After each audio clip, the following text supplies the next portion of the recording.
Alhamdulillah alladzi an'amana bi ni'matil imani wal islam wassalatu wassalamu ala sayyidil anam sayyidina wa habibina wa syafi'ina wa qurrati a'yunina wa nuri qulubina maulana Muhammad wa ala alihi wa sahbihi al-bararatil kiram. Subhanaka la ilma lana illa ma 'allamtana innaka antal alimul hakim. Rabbi shrah li sadri wa yassir li amri wa hlul 'uqdatam min lisani yafqahu qawli bi jahin nabi wa sahbi wal ali. Dusturukum ya ahlad darak, dusturukum ya ahlan naubah, dusturukum ya ahlal hali wal 'aqad. Amma ba'd. Kalam musannif rahimahullah wa nafa'ana bihi wa bi ulumihi fid dharain amin. Wa alam anna man 'abada Allah bighairi ilmin kana ad-dararu al-'a'idu 'alayhi bisabab ibadatihi aktsara min an-naf'i al-hasil lahu biha. Wa kam min 'abidin qad at'aba nafsahu fil ibadati wa huwa ma'a dhalika musirrun ala ma'siyatin yara annaha ta'ah aw annaha ghairu ma'siyah.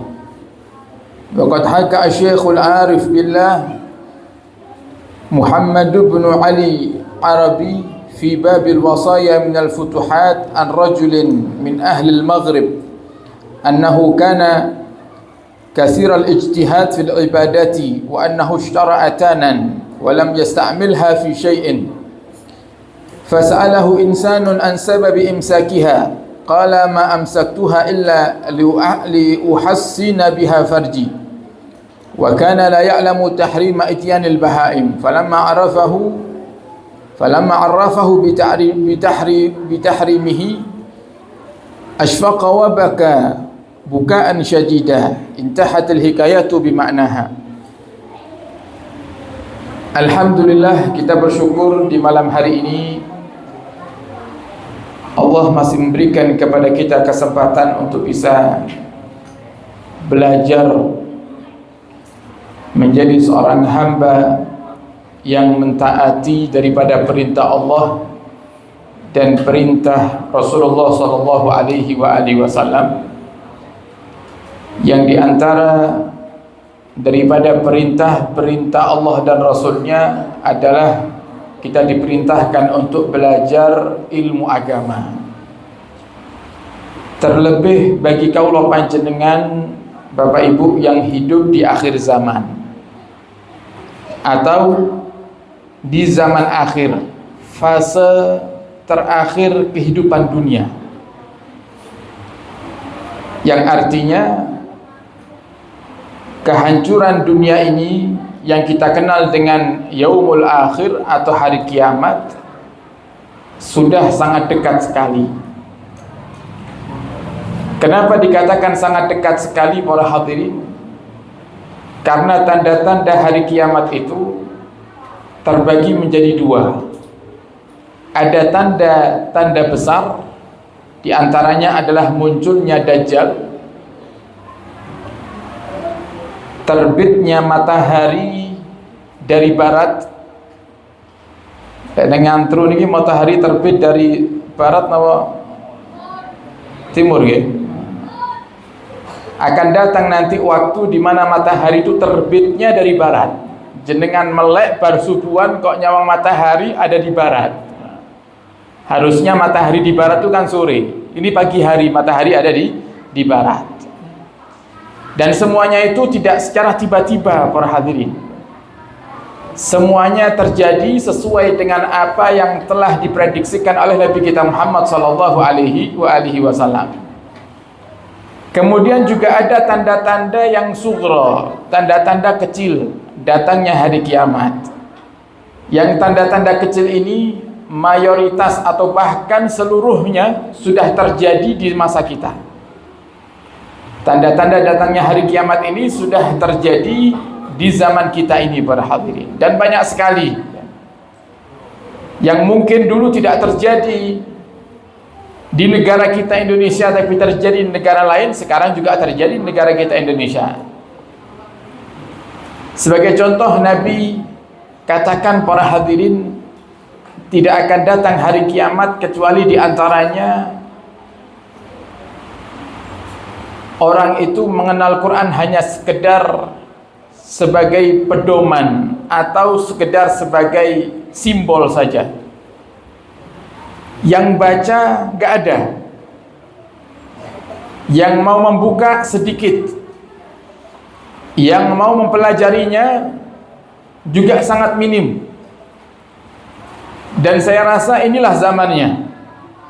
Kalau dulu mungkin di zaman kita para hadirin, di saat kita masih sekolah, duduk di bangku sekolah dasar atau SD, duduk kelas 1 SD, zaman saya nih, apalagi zaman jenengan ingkang luwih sepuh daripada saya. Di zaman saya itu duduk di kelas 1 SD, kalau kita belum bisa lancar, bukan belum bisa sama sekali, belum bisa lancar baca Al-Quran, itu sudah sangat malu sekali. Sedangkan anak sekarang para hadirin, jangankan SD, kadang sudah kuliah, alif ba ta nggak ngerti. Dan mereka santai saja, mereka tenang aja, orang tuanya pun juga tenang-tenang saja. Dan bahkan terkadang orang tuanya itu malah dengan percaya dirinya membanggakan anaknya dari sisi dunia. Oh, anak saya ini Ustadz pinter komputer Ustadz, anak saya ini kalau urusan HP pinter Ustadz. Nanti lek Ustadznya tanya balik, lek urusan Quran pinter nama mboten Bu? Lek ngapunten lek niku Ustadz. Nah, coba lihat para hadirin, ini zaman sudah kebalik, zamannya sudah gak karuan para hadirin. Kenapa seperti itu? Di antara sebabnya, dan ini juga menjadi salah satu tanda datangnya hari kiamat, semakin sedikit orang yang mau belajar ilmu agama. Nah, ini zaman ini. Dari sekian banyaknya umat Islam ya, Muslim, agamanya Muslim, yang mau hadir ke majelis, gak semuanya perhatian. Gak usah kita membahas sak Tulungagung, sak Pulirejo mawon. Sing purun ngaji itu kira-kira kalau dibandingkan yang mau ngaji dengan yang gak mau ngaji, lebih banyak mana kira-kira? Lebih banyak yang gak mau ngaji. Gak usah kaget. Kaulah panjenengan boten usah gumun. Kenapa? Karena itu sudah Nabi sebutkan dan ceritakan 1400 tahun yang lalu. Cuman yang harus kaulah panjenengan sadari niku, jangan sampai kita termasuk orang-orang yang menjadi tanda-tanda buruk yang masuk dalam kategori tanda datangnya hari kiamat. Bukan kok kemudian kita jadikan, oh ya sudah normal berarti. Nabi pun dawuh ngoten kok berarti ya keadaan ini normal. Bukan. Kita lihat kita di posisi mana gitu. Kita di posisi orang-orang yang bertahan untuk menghindarkan diri dari ciri-ciri datangnya hari kiamat yang buruk itu, atau kita juga termasuk di dalamnya. Sehingga Nabi SAW mengatakan dalam hadisnya, bada ad-dinu ghariban wa sayaudu ghariban kama bada. Islam dahulu dimulai dalam keadaan samar. Yang mau ikut Nabi sedikit, lebih banyak yang gak mau ikut. Yang mau ngaji sama Nabi sedikit, lebih banyak yang gak mau ngaji. Dan Nabi katakan nanti di akhir zaman akan kembali seperti itu. Islam akan kembali seakan-akan menjadi samar. Yang mau belajar agama, ilmu agama Islam sedikit, yang gak mau belajar lebih banyak. Kemudian apa kelanjutan hadis ini? Kata Nabi Muhammad, fatuba lil ghuraba, maka beruntung orang-orang yang asing di zaman itu. Siapa yang asing? Yang mau tetap ikut Nabi, yang mau tetap belajar, yang mau tetap ngaji. Dianggap asing, halah wong namung ngaji ae kok. Nah kalau kita katakan halah wong cuman ngaji. Dan sekarang ayo kita sadari bersama apa hukumnya ngaji ini.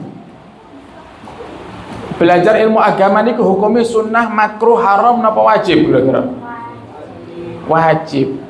Dan hadisnya mungkin walaupun bukan ustadz sudah hafal semuanya. Thalabul ilmi fariidatun ala kulli muslimin wa muslimatin. Belajar ilmu itu wajib bagi setiap orang muslim dan muslimah.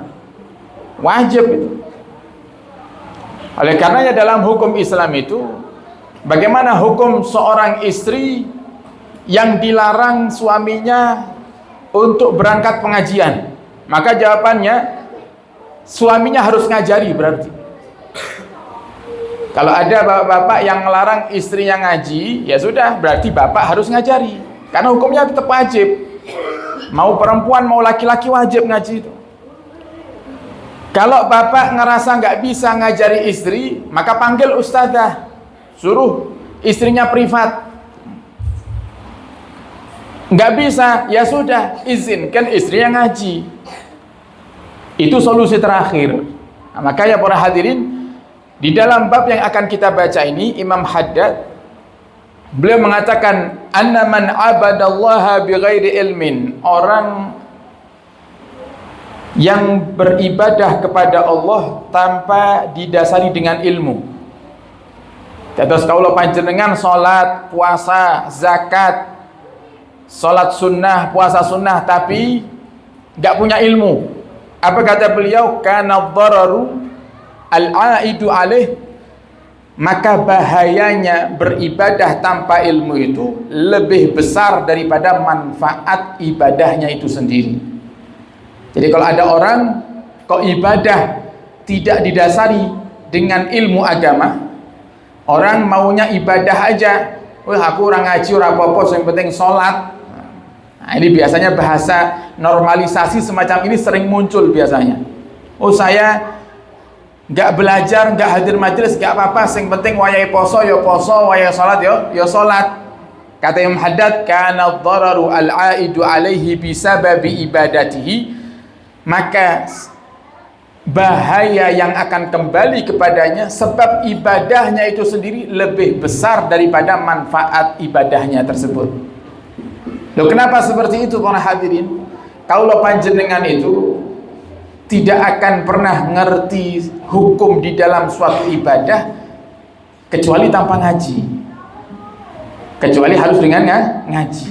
Contoh nih para hadirin, ini yang terjadi nih. Satu hari saya sering cerita, ini sebagai apa nih, motivasi untuk kita. Kita ini ahlus sunnah wal jamaah, dan mayoritas madhab kita madhab nawa, madhab Syafi'i. Di dalam madhab Syafi'i itu, Bapak Ibu, seorang suami menyentuh istri batal napa mboten wudu'e? Batal. Dulu waktu saya awal mau pindah ke Tulungagung, sebelum saya menetap di Tulungagung, masih pulang pergi Surabaya Tulungagung. Biasanya kalau niku gini, naik bis, kadang naik kereta.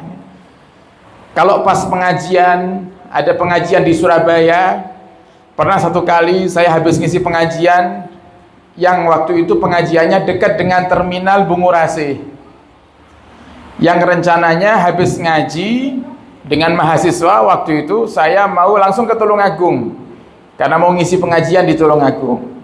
Nah, kemudian pemilik rumah yang ditempati untuk kajian bersama mahasiswa dan warga sekitar itu, Pak Hajinya matur ngeten, Habib sebentar lagi apa ada agenda lain? Iya Pak Haji, saya mau ke Tulungagung.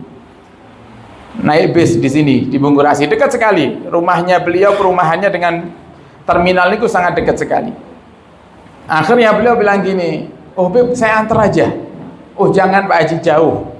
Sudah saya tak naik bis aja. Enggak, saya pas kebetulan ada hajat di Kediri.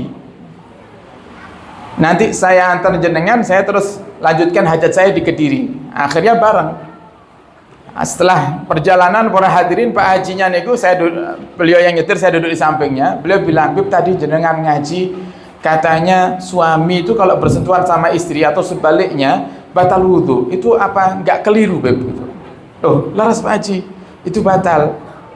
Kita kan madhabnya Syafi'i. Kecuali kalau kita madhab lain, madhab Maliki misalnya.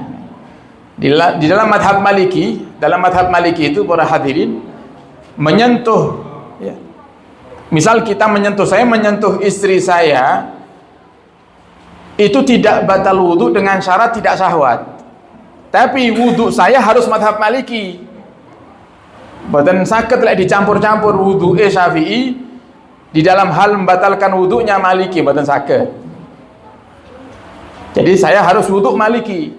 Cara wudhu saya harus ikut Maliki, madhab Maliki. Baru saya nanti bisa menggunakan hal-hal yang membatalkan wudhu dalam madhab Maliki.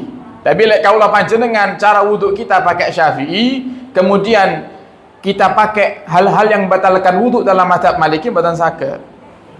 Akhirnya saya bilang, lah kita kan madhabnya Syafi'i Pak Haji. Gitu. Kenapa Pak Haji? Saya tanya gitu. Kenapa Pak Haji? Lah ini terus gimana, Beb? Saya itu setiap berangkat ke masjid, itu istri saya nganter ke pintu rumah. Romantis gitu kan? Jangan tahu betul yang ngatain. Mau berangkat ke masjid diantar istrinya sampai ke pintu. Kadang bojone ora urus gitu kan? Mulai ndak mulai ora urus gitu. Ini sebelum saya berangkat, itu istri saya cium tangan saya. Nanti saya balas dengan cium keningnya. Sampai di masjid, iqamat saya langsung sholat. Enggak wudhu lagi Pak Haji? Enggak, saya enggak wudhu lagi. Nah, coba lihat. Ibadah tapi enggak dibarengi dengan ngaji. Akhirnya gimana? Dalam mazhab Syafi'i tidak sah. Salatnya kenapa? Wudhunya aja batal. Nah, begitu juga kisah yang dihadirkan di sini para hadirin. Diceritakan oleh Imam Syekh Al-Arif Billah Muhammad bin Ali Arabi di dalam Babil Wasaya tentang seorang laki-laki min ahlil Maghrib. Ada seorang laki-laki ahli ibadah dari Maghrib. Maghrib itu Maroko. Saniki orang menyebutnya Maroko. Bahasa Arabnya Maroko itu Maghrib. Kenapa kok Maghrib? Karena Maroko itu ada di barat. Ada di barat. Barat itu bahasa Arabnya Gharbun. Makanya sholat Maghrib, kenapa kok disebut Maghrib? Karena waktunya matahari terbenam. Matahari terbenam tengku di mana? Di timur lek kiamat. Selagi belum kiamat ya, di barat ya. Makanya disebut Maghrib. Ada satu orang yang soleh, orang ahli ibadah. Orang ahli ibadah di negara Maroko. Annahu kana kasiral ijtihad. Dia sangat semangat oleh urusan ibadah. Tapi saya nggak mau ngaji. Wa annahu syara'atanan, satu hari laki-laki yang ahli ibadah ini membeli seekor keledai. Tahu keledai nggih Bapak Ibu nggih? Keledai ini ujaran sing cilik kan. Keledai itu modelnya seperti kuda tapi kecil. Biasanya digunakan sebagai kendaraan. Kalau orang-orang dulu digunakan untuk sebagai kendaraan. Tapi kendaraan cuma satu orang biasanya kalau keledai karena kecil. Atau keseringannya digunakan untuk mengangkat barang. Nah, ini laki-laki yang ahli ibadah tadi membeli satu keledai. Walam yasta'milha fi syai'in. Nah, biasanya keledai itu kan dipakai untuk dikendarai atau digunakan untuk mengangkat barang-barang. Lah ini dia beli tapi nggak digunakan untuk apa-apa. Ya cuma ditaruh aja di rumahnya. Tapi tetangga tahu kalau dia itu punya keledai. Akhirnya sampai ada tetangganya penasaran, ini tetangga saya punya keledai, tapi saya nggak pernah ngelihat dia keluar dari rumahnya bawa keledainya. Akhirnya tetangga itu tanya, penasaran tetangganya, ya Fulan, saya lihat kamu itu pernah beli keledai, tapi nggak pernah kamu pakai keledainya. Nah, terus keledai itu buat apa kamu simpan? Kok nggak pernah kamu tunggangi, tidak pernah kamu buat untuk ngangkat barang? Fagala, kemudian laki-laki yang ahli ibadah tadi berkata, ma'am saktuha, aku tidak menahan keledaiku itu di rumah, illa kecuali hanya untuk memuaskan syahwatku. Jadi dia ini laki-laki yang semangat ibadah tapi jomblo, nggak punya istri. Namanya laki-laki, para hadirin, ketika syahwatnya datang dia butuh pelampiasan. Kalau dengan sesama manusia, dengan perempuan tanpa nikah, namanya zina. Dia nggak mau, saya jangan sampai saya zina. Tapi ternyata dia nggak mau zina, tapi dia malah mendatangi binatang. Dia berhubungan badan dengan binatang. Dengan alasan apa? Untuk menghindari zina, untuk melampiaskan syahwat. Dan dia mengira perbuatannya itu adalah benar. Akhirnya tetangga ini mengatakan bahwasanya yang kamu lakukan itu haram. Mendatangi binatang itu hukumnya haram, dosa besar. Begitu dia tahu, dia nangis jadi-jadinya dan menyesali perbuatannya. Lalu ini para hadirin, sering terjadi tanpa disadari. Terkadang banyak orang yang ahli masjid, dia ahli sholat, dia ahli puasa sunnah, tapi makan warisan saudaranya. Kenapa seperti itu? Gak ngaji. Oleh urusan ibadahnya luar biasa. Jam 3 dia sudah di masjid. Bahkan dia yang buka pintunya masjid. Tapi ternyata makan uang haram. Nah, maka penting di sini belajar, Bapak Ibu. Ngaji ini penting. Urusan nanti yang ngaji, saya mau hadir majelis tapi kebanyakan tangga saya nggak ada yang hadir. Nggak jadi masalah itu. Justru malah pahalanya kita lebih gede, lebih besar. Kenapa? Nabi sudah katakan tadi, tuba lil ghuraba. Beruntung orang-orang yang asing, orang-orang yang dianggap aneh, yang dianggap oleh awake dhewe ngaji kok malah dianggap aneh sama orang, atau malah kita dicaci maki, atau malah kita direndahkan kalau kita ngaji. Gak jadi masalah, para hadirin. Yang penting kita ngikuti perintah Allah, ngikuti perintah Nabi kita Muhammad sallallahu alaihi wasallam. Apalagi di akhir zaman seperti ini. Sekarang ini zaman luar biasa, Pak Ibu. Ini baru-baru ini fitnah luar biasa kepada para kiai. Pun mirang napa dereng. Sampun nih, pancen duwe HP kabeh nih. Coba. Dan ini nggak perlu kaget. Kenapa? Sudah diprediksi itu, para hadirin.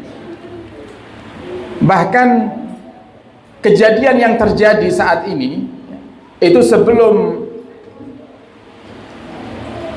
tahun 2018 atau 2017, itu di salah satu mukernas itu disebutkan, para hadirin, akan ada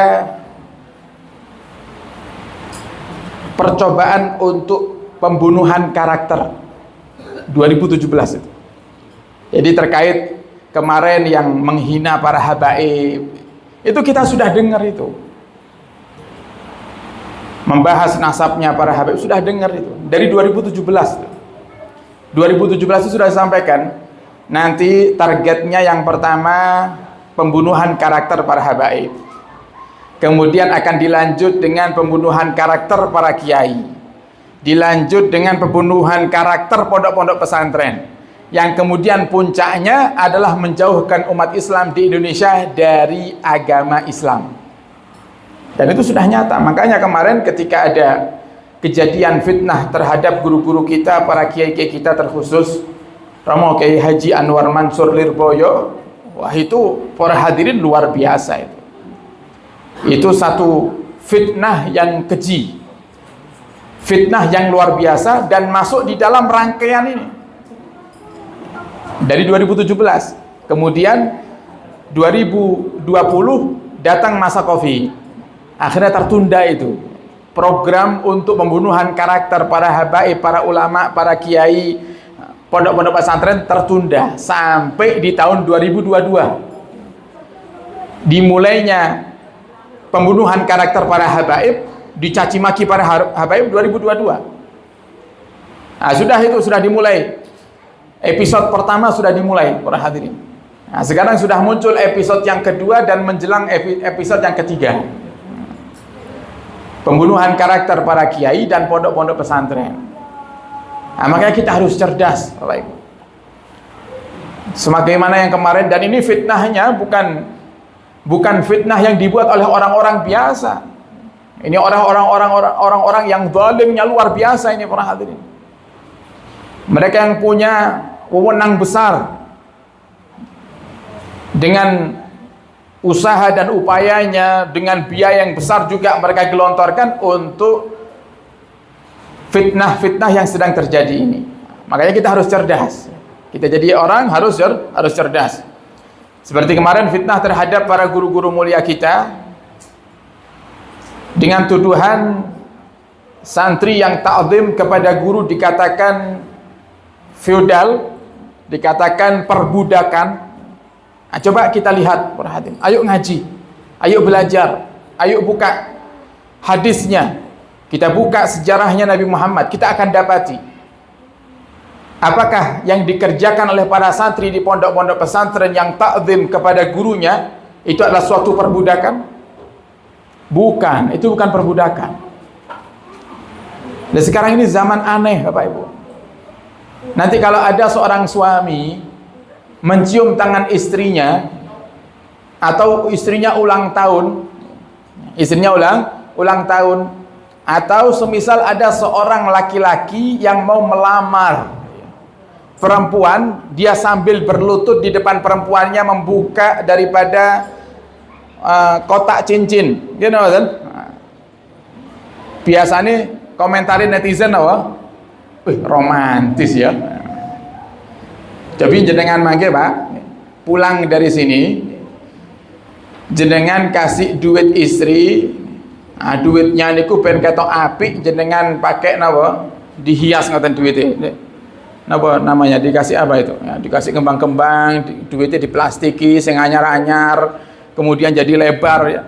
Duitnya jenengan sambil berlutut di hadapan istri, jenengan kasih ke istri. Kira-kira komentarnya orang apa? Romantis. Gitu kan? Halo? Romantis.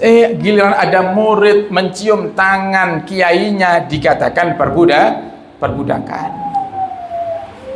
Ketika ada orang yang nyawer biduan, yang itu sudah dari dulu, kebiasaan buruk ini sudah dari dulu dikerjakan di mana-mana, gak ada yang komentar. Giliran ada seorang murid ngasih hadiah gurunya dikatakan, wah ini memperkaya kiai. Nah, coba lihat, ini zaman fitnah, para hadirin. Ini zaman fitnah. Oleh karenanya kita harus cerdas. Kita harus cerdas. Kita ikut golongan yang mana ini? Kita golongan yang pembenci atau golongan pecinta?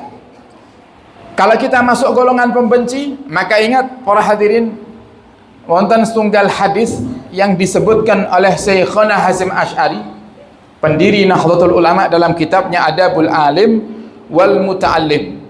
Beliau mengatakan, wa naqala Asyarmasyahi Al-Maliki fi awal kitabihi Nadmid Durar. Al-Imam Asyarmasyahi Al-Maliki di dalam kitabnya yang bernama Nadmud Durar, beliau menukil satu hadis Nabi, Nabi sallallahu alaihi wasallam beliau bersabda, man adzamal alim, siapa orang yang memuliakan orang alim.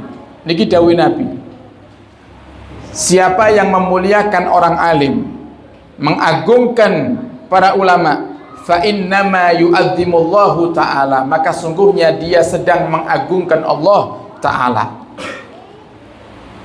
Sebaliknya, wa man tahawana bil alim, siapa orang yang menghina para ulama, siapa orang yang merendahkan para ulama, fa innama dzalika istighfaf billahi ta'ala wa rasulih, maka sungguh dia telah merendahkan Allah Ta'ala.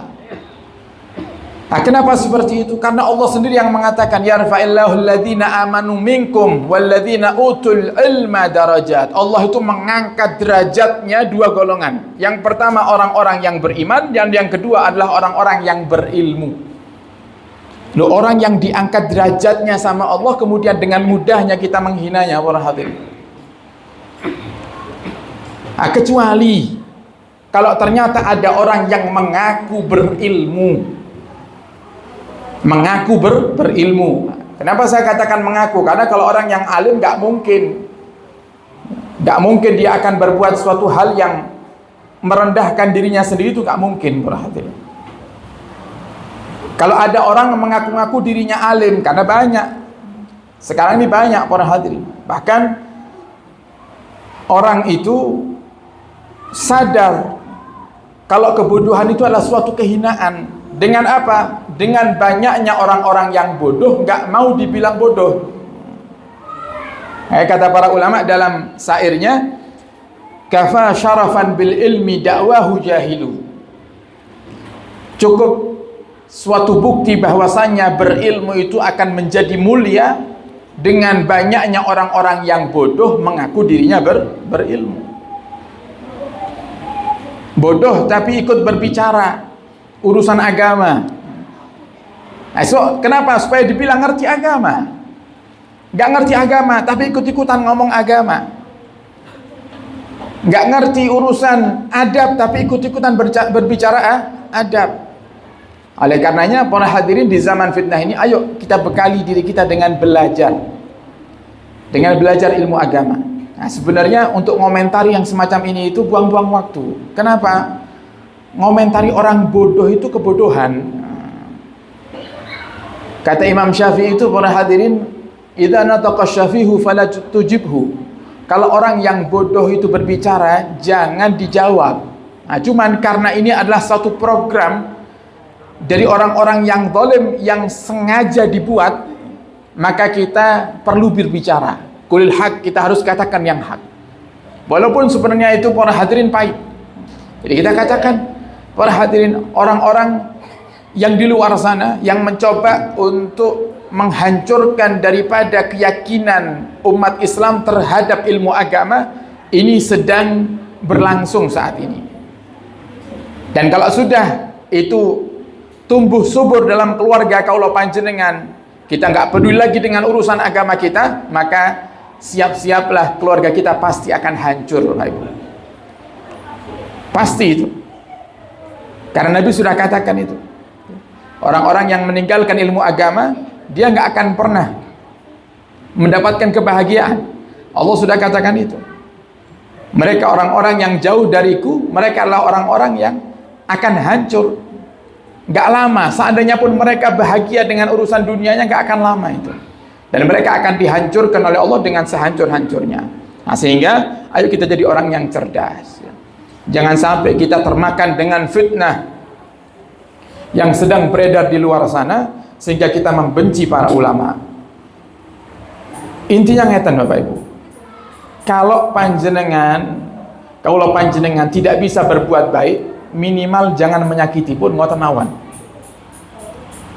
Kalau kita nggak bisa berbuat baik kepada para ulama, sudah jangan sok ngomentari para ulama pun, supaya kita aman. Karena kita ini nggak punya amal ibadah yang layak untuk menjadikan kita ahli surga. Nabi pernah berkata kepada Sayyidina Mu'ad ibn Jabal, wahai Mu'ad, sehebat apapun ibadahmu, kalau kamu di dalam hatimu ada penyakit sombong sedikit saja, maka kamu nggak layak masuk surga. Diulang lagi, sehebat apapun ibadahmu, wahai Mu'ad, dalam hatimu ada penyakit benci sedikit saja, kamu nggak layak masuk surga, wahai Mu'ad. Sayyidina Mu'ad nangis. Lah terus pripun ya Rasulullah? Kalau engkau utusan Allah, engkau nabi, dijaga hatimu oleh Allah, dibersihkan hatimu oleh Allah, sedangkan kami manusia biasa yang terkadang muncul emosi dalam hati kami, terkadang muncul bisikan-bisikan setan dalam hati kami. Kemudian apa jawaban Nabi Muhammad? Kalau begitu wahai Mu'ad, lakukan apa yang aku katakan kepadamu, maka kamu akan selamat. Yang pertama Nabi sebut kepada Sayyidina Mu'ad, kata Nabi Muhammad, jangan kamu pernah menggunjing ahli Quran. Kata Nabi, jangan pernah kamu membicarakan ahli Quran. Siapa ahli Quran? Para ulama. Jangan pernah membicarakan para ulama. Jenengan cocok, jenengan jadikan beliau guru, gak cocok cari guru yang lainnya.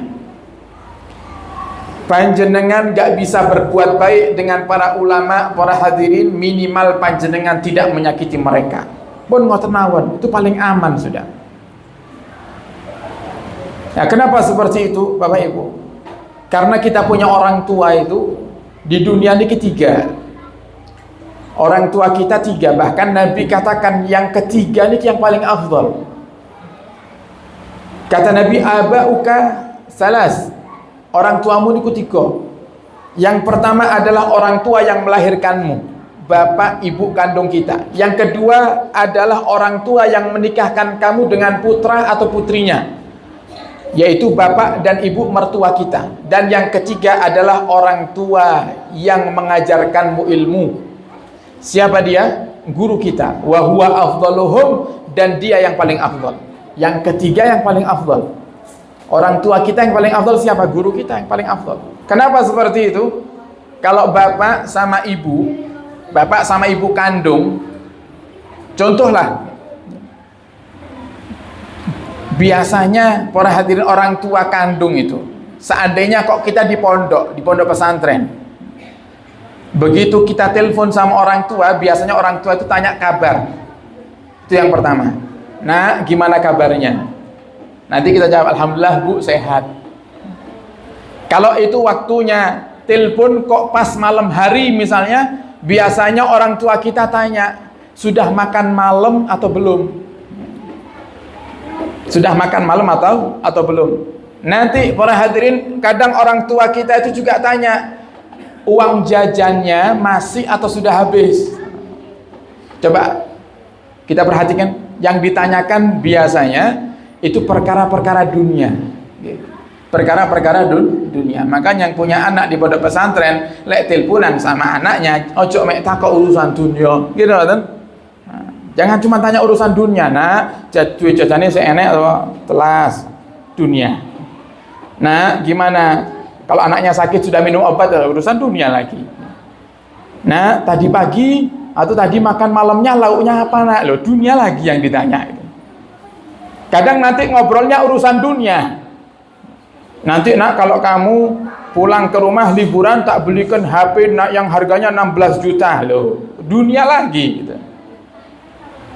Makanya jadi orang tua yang bukan hanya peduli urusan dunia, tapi juga peduli urusan akhiratnya. Tapi kalau guru, para hadirin, kalau guru yang sering ditanyakan apa? Nah, contohlah, saya pribadi kalau ketemu dengan guru saya sekarang, apa yang ditanya sama guru saya? Nggak pernah itu guru saya tanya saya, mobilmu apa? Nggak pernah gitu. Duitmu akeh sama titik? Nggak pernah itu guru saya tanya itu. Yang ditanya, sudah ngajar atau belum? Kalau kita katakan belum, harus ngajar. Latan saut tadris. Jangan, kata beliau, jangan lupa ngajar. Terus ngajar. Ada waktu kosong buat ngajar. Coba yang diperhatikan urusan akhirat. Nah, sekarang jadi pertanyaan, akhirat sama dunia, mana lebih baik? Akhirat lebih baik. Wal akhiratu khairun wa abqa. Dan akhirat itu lebih baik dan lebih kekal. Oleh karenanya Nabi katakan, wa huwa afdaluhum, guru itu lebih afdal. Nah, bukan berarti kalau kemudian kita kurang ajar sama orang tua, mboten. Muliakan semuanya. Muliakan semuanya. Muliakan orang tua, memuliakan bapak ibu mertua, memuliakan guru. Jangan dipilih-pilih, para hadirin. Nah, ini adalah satu daripada adab yang diajarkan